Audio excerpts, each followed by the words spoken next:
Thank you for joining us today, Governor. President Obama, in his acceptance speech this week at the Democratic National Convention, told voters that they face a clear choice. You've heard it several times in the acceptance speech. Two philosophies, and the theme of trust came up a lot, and that you and Paul Ryan cannot be trusted. How do you respond to that?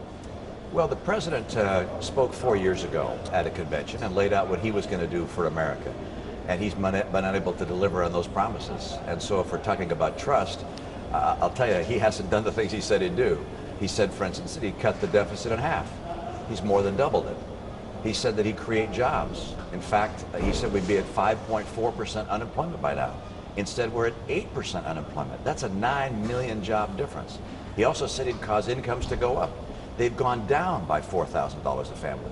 The president hasn't been able to do what he said he'd do, and I think the American people recognize that if he couldn't honor the promises 4 years ago, he's not likely to honor his promises today. Well, you've heard the term sequestration. You're very familiar with it, and we are too here in Hampton Roads. $500 billion in defense cuts if no budget agreement is reached by the end of the year between Congress and the White House. So 200,000 jobs would be lost in Virginia because of that, including many in Hampton Roads. What policy can you point to in a Romney presidency that would reverse that? Well, first of all, I oppose the sequestration that the president is putting forward. I also oppose his defense cuts in addition to the sequestration. I don't believe we should shrink America's military capacity and capability. My own view, for instance, specifically on defense projects, is that rather than completing 9 ships per year, I'd move that up to 15. I'd also add F-22s to our Air Force fleet. And I'd add about 100,000 active duty personnel to our military team. I think the idea of shrinking our military to try and get closer to balancing our budget is the wrong place to look. I want to get our economy growing and get people back to work as the way to build the revenues of the government and get to a balanced budget. But shrinking our military is unacceptable to me. The president, by the way, in the sequestration bill he signed, was responsible for laying out the cuts as of last Friday. He hasn't been willing to do that. That's a military secret he hasn't let out yet. I think it's time for him to come clean and let us know what kind of cuts he's planning on putting in place. And while you're talking about spending, a lot of the critics have argued that your plan lacks specifics. You have a general plan, but what would you tell Virginia voters about specifics in your plan to reduce spending without harming those in need? Well, I actually had the experience of being a governor in my state and said I'd balance our budget there, cutting $3 billion out of our budget without cutting vital services. I know how to do that. And with regards to our federal budget, there are 3 major ways that I do it. Number 1, I eliminate programs that are not absolutely essential. Obamacare is one of them, costs $100 billion a year.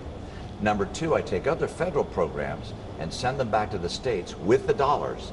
So like Medicaid, food stamps, housing vouchers, they go back to the states where they grow at inflation, or inflation plus 1%. That saves about another $100 billion a year. And then other programs are going to be managed by federal employees, but I'm going to hold down the growth of federal employees. In fact, by holding the hiring through attrition, we're going to cut the size of the federal workforce by about 10%. And when you're talking about spending, you're talking about tax reform too, which leads us to closing some very popular loopholes in order to bring federal spending down below 20% as you want to do. Is there the political will in both parties to do that, including Republicans? I think there's a recognition that our tax code is far too complicated, that our tax rates are high. I'd like to see our tax rates brought down, but then close some of the loopholes and deductions for the very high income people. But very popular loopholes though too. Well, but people are also happy to bring down their tax rate. So bring the rates down, particularly for, well, bring the rates down for everybody.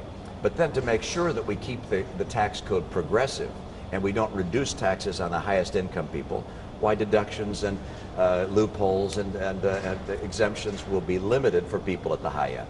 Now, several polls show a majority of Americans, an overwhelming majority, say the country is on the wrong track. Considering those numbers, why do you think the polls are the way they are at a dead heat? Shouldn't you be beating the president handily in these polls? Well, I'm planning on beating him in the ballot box, becoming the next president. And I recognize the American people find it difficult in some respects to think about changing the president. But at this halftime in America, the president hasn't delivered what he said he'd deliver. and I think it's time to change the coach. You have to admit that that's a dichotomy, though. You have a lot of people who say we're on the wrong track, but yet they're looking at a Mitt Romney presidency and thinking, I don't know. Does that bother you? You know, I'm very pleased that at this stage we're getting good support from people across the country. I think that national polls say it looks about even. I expect that over the coming 2 months, as people take a closer look, I'm going to get the support I need to be elected. All right. Thank you, Governor. Thank you.